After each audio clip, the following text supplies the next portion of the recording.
આજે આપણે જોવાના છીએ બંધ ગળામાં કટોરી બ્લાઉઝ બનાવવાનું છે અને કટોરી પણ આપણે ટક્સ વગરની બંધ કટોરી, જે બોમ્બે કટોરી કહીએ છીએ એ. તો આમાં તમારી પાસે કોઈ કટોરીનો ફર્મો હશે તો એ નહીં ચાલે, તમારે કટોરી અલગથી જ બનાવવી પડશે. તો તમે આખો વિડીયો જોશો ને તો તમને આઈડિયા આવી જશે. બ્લાઉઝની લંબાઈ 14 ઇંચ છે. 14 ઇંચમાં 2 ઇંચ રેડી રાખી અને હું 16 ઇંચ લંબાઈ લઉં છું. 2 ઇંચ એટલા માટે લઉં છું કે બેલ્ટ હું બ્લાઉઝમાં સાથે કટ કરવાની છું. જ્યારે પણ બ્લાઉઝમાં આપણે સાથે બેલ્ટ કટ કરતા હોય ત્યારે લંબાઈમાં 2 ઇંચ વધારે લઈ લેવાનું. કટોરી તો એમ પણ અલગથી કાઢવાની છે, એટલે યોગ અને બેલ્ટ હું સાથે કટ કરી લઈશ. શોલ્ડર મારા રેડી 15 ઇંચ છે, એટલે 15ના અડધા હું 7.5 ઇંચ શોલ્ડર લઉં છું. પણ ગળું આગળથી પણ થોડુંક વધારે ડીપ છે, એટલે અડધો ઇંચ શોલ્ડર ઓછા લેવાના છે. 7.5 શોલ્ડર છે રેડી મારા, તો હું અડધો ઇંચ ઓછા કરું છું, કારણ કે ગળું ખુલશે અડધો ઇંચ. તો 7 શોલ્ડર લઉં છું અને 7 ઇંચ બાંયગાળો. છાતી 36 છે, તો 9 ઇંચ છાતી, શોલ્ડર 7 ઇંચ લીધા છે, બાંયગાળો 7 ઇંચ, છાતી 9 અને 2 ઇંચ માર્જિનનું લઈને 11 ઇંચ છાતી. તમે છાતીમાં 2 ઇંચ માર્જિન લઈ શકો અથવા 1.5 ઇંચ. 9 ઇંચ 36ની છાતી છે, છાતીના 4 ભાગ કરી અને લેવાના છે. 9 ઇંચ છાતી અને 2 ઇંચ માર્જિન. કમર 30 ઇંચ છે, 30 ઇંચના 4 ભાગ કરી અને 7.5 કમર. કમર અને 2 ઇંચ માર્જિન. હૂક આગળના ભાગમાં હૂક નથી, હૂક પાછળના ભાગમાં છે, એટલે કમરમાં ફક્ત 2 ઇંચ જ લેવાનું છે. જો આગળના ભાગમાં હૂક હોય તો કમરમાં 2.5 ઇંચ લેવાનું. આવી રીતે પહેલાં પાછળનો ભાગ રેડી કરી દેવાનો છે. પાછળના ભાગમાં કમર 1/2 ઇંચ એક્સ્ટ્રા લેવાની છે. પાછળના ભાગમાં હૂક પણ આવશે અને ટક્સ પણ આવશે. તો પાછળના ભાગમાં કમર એક્સ્ટ્રા લેવાની છે. બાંયગાળાથી 1 ઇંચ અંદર અને 1 ઇંચ ક્રોસ. શોલ્ડરથી 1 ઇંચ નીચે અને અડધા ઇંચ નીચે 2 માર્ક કરવાનું છે. એકમાં નિશાન અડધા ઇંચે અને એક નિશાન 1 ઇંચે. અડધો ઇંચ આપણે શોલ્ડર ડાઉન કરશું અને અડધા ઇંચ આપણી સિલાઈ આવશે. બાંયગાળો 1 ઇંચ અને 1 ઇંચથી 2 પોઈન્ટ અંદર 2 માર્ક કરવાના છે. બંધ ગળામાં બાંયગાળો અંદરની સાઈડથી આપવાનો હોય છે, યાદ રાખવાનું. બાંયગાળાનું સેન્ટર. હવે જ્યાં આપણે 1 ઇંચ નિશાન આપ્યું છે ત્યાંથી 2 પોઈન્ટ અંદર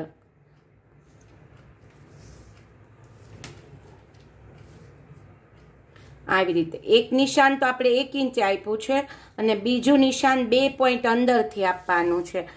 1 ઇંચ વાળું નિશાન આપણા પાછળના બાંયગાળા સાથે જોઈન્ટ થશે અને 0.7 વાળું નિશાન આપણા આગળના બાંયગાળા સાથે જોઈન્ટ થશે.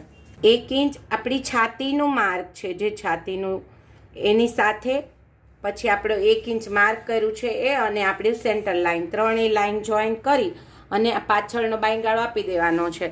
પાછળનો ભાગ આવી રીતે કટ કરી લેવાનો છે.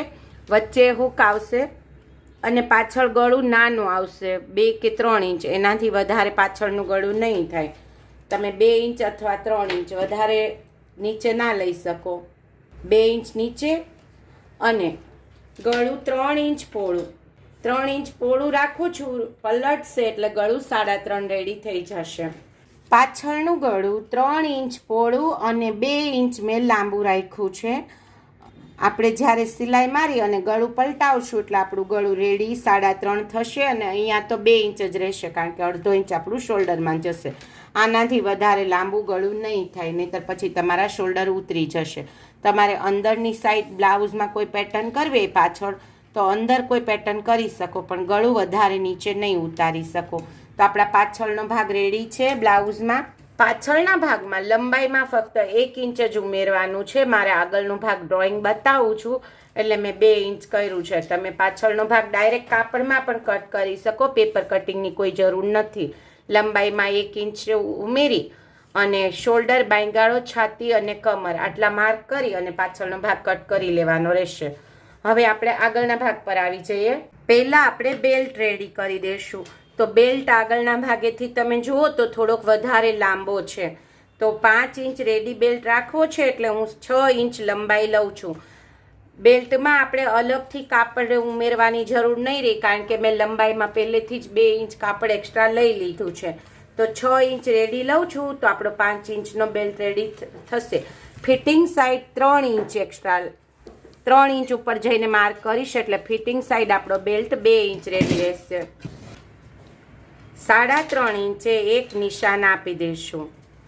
બેલ્ટ મેં ફિટિંગ સાઈડ 3 ઇંચ રાખ્યો છે, જે બંને સાઈડ સિલાઈમાં જતા ફિટિંગ સાઈડ 2 ઇંચ રેડી રહેશે. બેલ્ટની પહોળાઈ જ્યારે પણ શેપ આપવો હોય ત્યારે 3.5 ઇંચે જ શેપ આપી દેવાનો. બેલ્ટની લંબાઈ મેં 6 ઇંચ રાખી છે, જે આપણી રેડી આવતા 5 ઇંચ રેડી થશે. હવે ગળા પર આવી જશું. ગળું આપણે 3 ઇંચ પહોળું રાખ્યું છે. ગળું પલટાવીને બનાવવાનું છે. પાઇપિંગ મૂકવાની હોય ને તો તમે ડાયરેક્ટ 3.5 ઇંચ પણ લઈ શકો. 3 પહોળું. હવે ગળાની લંબાઈ તમે જેટલી તમારી ચોઈસ હોય એટલી રાખી શકો છો. આપણે પિક્ચરમાં જોઈ શકીએ તો ગળું બહુ લાંબુ છે, પણ આપણે ગળું 8 ઇંચ લાંબુ રાખવાનું છે. 1/2 ઇંચ સીધું અને પછી વી નેકનો શેપ આપી દઈશું. ગળું અત્યારે જોવામાં નાનું લાગે છે, પણ પલટીને ખુલશે એટલે ગળું એની જાતે જ મોટું થઈ જશે. ઉપરથી 1/2 ઇંચ છોડી અને હું 4 ઇંચે માર્ક કરું છું. 4 થી 4.5. તો યોગનું ગળું આપણે કેટલું રેડી રાખવું છે? તો મારે 3.5 રેડી રાખવું છે, તો હું 4.5 એક માર્ક કરી દઈશ. યોગનું ગળું આપણે કેટલું રેડી રાખવું છે? તો મારે 4 ઇંચ રેડી રાખવું છે, તો 1 ઇંચ સિલાઈનું લઈ અને હું 5 ઇંચે એક માર્ક કરી દઈશ. હવે યોગનો બાંયગાળો ચેક કરી જોશું. યોગના બાંયગાળે હું અત્યારે 3 ઇંચે નિશાન આપું છું, જે બાંયગાળો આપણો રેડી આવતા 2 ઇંચ રહેશે. પણ એકવાર હું કટોરીનો શેપ આપીને જોઈ લઈશ કે કંઈ આપણે ચેન્જ કરવું પડશે તો પછી આપણે ચેન્જ કરી જઈશું. અત્યારે હું બાંયગાળાથી 3 ઇંચે એક નિશાન આપું છું. અને યોગની પહોળાઈ. હવે પ્રશ્ન એ થશે કે બોડી મેઝરમેન્ટથી આપણે બ્લાઉઝ બનાવીએ છીએ, તો આ યોગની પહોળાઈ કેવી રીતે લેવી? તો આપણી જેટલી છાતી હોય એનો 6ઠ્ઠો ભાગ લઈ લઈએ એટલે પરફેક્ટ આવી જાય. યોગની પહોળાઈ 6 ઇંચ રેડી રાખું છું હું. અથવા તો તમારું કોઈ કટોરિયાળ બ્લાઉઝ હોય તમે એમાંથી પણ ચેક કરી શકો છો. 2 ઇંચ સીધું માર્ક કરી અને હું 3 નિશાન જોઈ લઈશ કે બરાબર નિશાન 3 બેસી જાય છે. નેક ઉપરથી 5 ઇંચ લીધું છે, બાંયગાળાથી 3 ઇંચ અને યોગની પહોળાઈ 6. યોગનો બાંયગાળો મેં પહેલાં 3 ઇંચે લીધો હતો, પણ 3 ઇંચે મારું નિશાન બરાબર નથી બેસતું, એટલે હું 2.5 ઇંચ રેડી રાખું છું. જે આપણું બંને સાઈડ સિલાઈમાં જતા 1.5 ઇંચ રેડી રહેશે, તો હું કે વધારે ચીપટી નહીં આવે બાંયગાળાની સાઈડ, એટલે બને તો આવી રીતે શેપ આપી દેવાનો. હવે એકવાર ચેક કરી લેવાનું કે આપણા બધા નિશાન બરાબર બેસી જાય છે. તો બધા નિશાન પ્રોપર બેસી જાય છે. મેં ગળાની સાઈડથી 5 ઇંચે એક માર્ક કર્યું છે. બાંયગાળો 2.5 લીધો છે, જે રેડી આપણો 1.5 ઇંચ રહેશે. અહીંયા પણ સિલાઈમાં 1 ઇંચ એક્સ્ટ્રા લેવાનું છે, અહીંયા પણ સિલાઈમાં 1 ઇંચ લેવાનું છે. અહીંયાથી સિલાઈમાં નથી ઉમેરવાનું. યોગની પહોળાઈ મેં 6 લીધી છે. બ્લાઉઝને કટ કરી લેશું.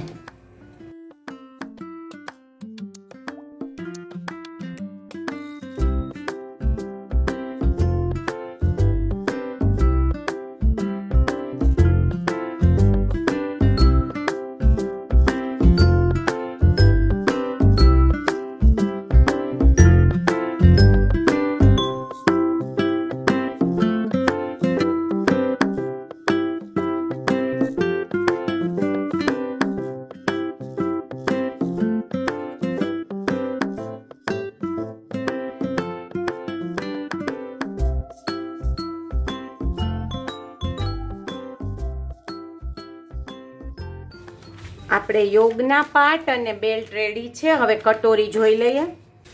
આમાં ક્યાંય સિલાઈનું ઉમેરવાનું નથી, યોગમાં પણ નહીં અને બેલ્ટમાં પણ નહીં, કારણ કે આપણે લંબાઈમાં પહેલાં જ 2 ઇંચ એક્સ્ટ્રા લઈ લીધું હતું, એટલે કોઈ જગ્યાએ સિલાઈનું ઉમેરવાનું નથી.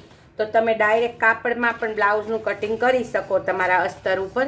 તમારે કોઈ પેપર કટિંગની જરૂર નથી.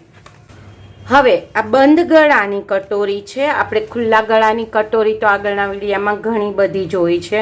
ખુલ્લા ગળામાં આપણે બંને સાઈડથી વધારતા હોઈએ છીએ 1.5 ઇંચ, પણ આમાં આગળથી બંધ ગળું છે એટલે આગળથી તો વધશે એ પોસિબલ નથી, એટલે આગળથી આપણે બંધ જ રાખવાનું છે. તો શું કરવાનું, કટોરીને ડબલ ફોલ્ડ કરી અને આ ઇઝી મેથડથી જ આપણે કટોરીને કરી દેવાની, વચ્ચેથી કટોરીને કટ કરી દેવાની.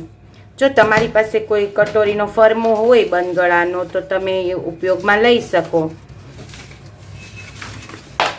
બંધ ગળા ઉપર પ્રોપર મૂકી દેવાનું. હવે આપણે 2 ઇંચનો ટક્સ લેવાનો છે એટલે ઇઝીલી આપણી કટોરી બની જાય છે. સિમ્પલ કટોરી બનાવવાની થિયરી થોડીક અલગ છે. હવે આપણે કટોરીમાં ટક્સ રેડી કેટલા ઇંચનો જોઈએ છે, 2 ઇંચનો. તો 2 ઇંચ એક્સ્ટ્રા લઈ લેવાનું છે. કટ આપ્યો છે, કટની વચ્ચે 1.5 ઇંચ કે 2 ઇંચનો ગેપ આપી દેવાનો છે. આ બંધ ગળાની કટોરી જ આવી રીતે બનાવવાની હોય છે. ખુલ્લા ગળામાં આપણે જે નોર્મલ કટોરી આ બ્લાઉઝ પહેરતા હોય એની કટોરીની થિયરી થોડીક અલગ હોય છે. પ્રોપર બંધ ઉપર બંધ ભાગ રાખી અને આપણે કટોરીનો શેપ આપી દેશું.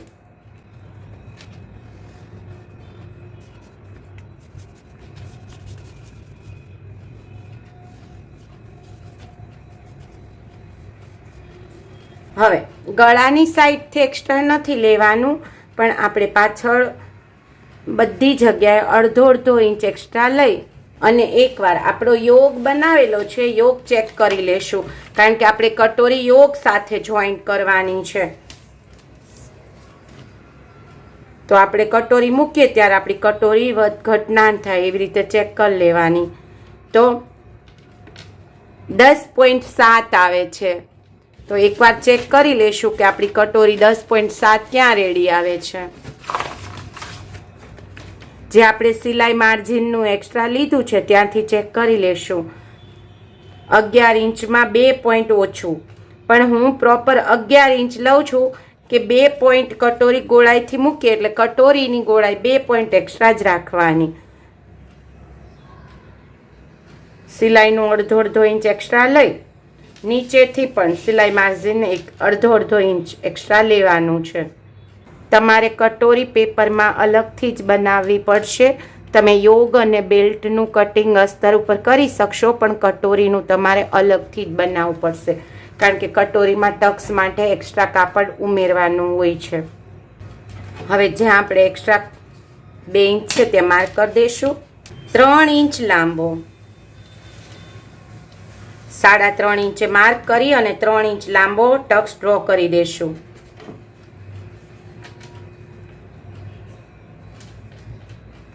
બે ઇંચ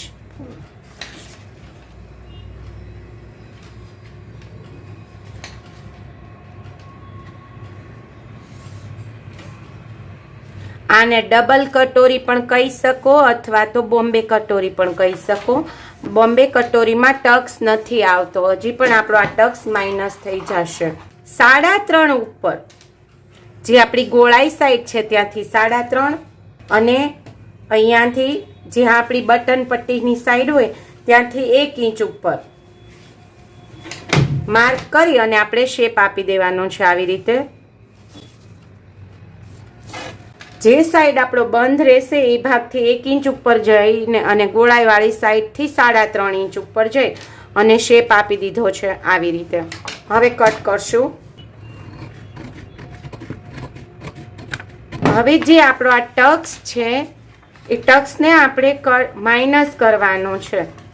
આપણે સિમ્પલ કટોરી બનાવતા હોય તો આપણે અહીંયા સિલાઈ લગાવી દઈએ છીએ આવી રીતે ટક્સ કરી અને સિલાઈ લગાવીને, પણ જ્યારે બોમ્બે કટોરી બંધ કટોરીનું બ્લાઉઝ હોય ત્યારે ટક્સને માઇનસ કરી દેવાનો હોય છે આવી રીતે.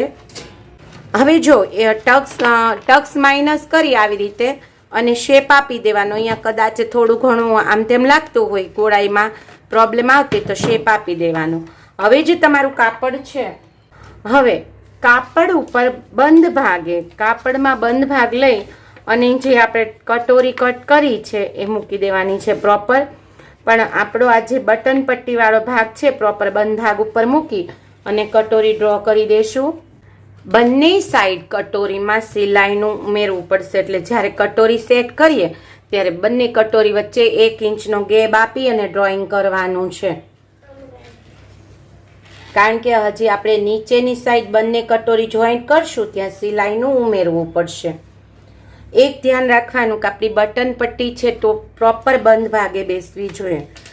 આવી રીતે આપણે કટોરીનું ડ્રોઈંગ તો થઈ ગયું છે, પણ હજી જે આપણે વચ્ચેથી કટ કર્યું તો આપણે ત્યાં ક્યાંય સિલાઈનું નથી ઉમેર્યું. તો હવે નીચેની સાઈડમાં તમે જો સિલાઈમાં 2 પોઈન્ટ ઉમેરતા હો તો 2 પોઈન્ટ અથવા અડધો ઇંચ એક્સ્ટ્રા લઈ અને કટ કરી દેવાની છે તમારી કટોરી. આ કટોરીમાં કોઈ ટક્સ નહીં આવે, બંને પાર્ટ જોઈન્ટ કરી દેશો, અહીંયાથી અહીંયા સિલાઈ મારી દેશો એટલે તમારી કટોરી રેડી થઈ જશે. કટોરીના બંને પાર્ટ રેડી થઈ ગયા છે. કટોરીમાં એક ધ્યાન રાખવાનું છે કે આગળના બંને ભાગ બંધ રહેશે ને આ બ્લાઉઝ બનાવવું બહુ ઇઝી છે. અહીંયાથી તમે વચ્ચેથી સેન્ટરથી એક સિલાઈ આ સાઈડ મારશો અને એક સિલાઈ આ સાઈડ મારશો એટલે તમારી કટોરી રેડી થઈ જશે.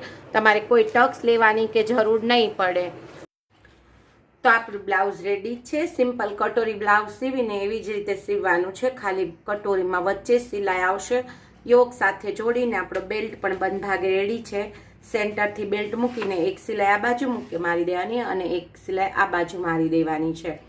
અને કટોરીમાં પણ તમે અસ્તર સાથે ગળું પલટાઈ દેશો તો તમારે કોઈ વસ્તુ બીજી અલગથી પાઇપિંગ મૂકવાની જરૂર નહીં પડે. મારા વિડીયો પસંદ આવે તો વિડીયોને લાઈક કરજો, શેર કરજો અને ચેનલને સબસ્ક્રાઈબ કરજો.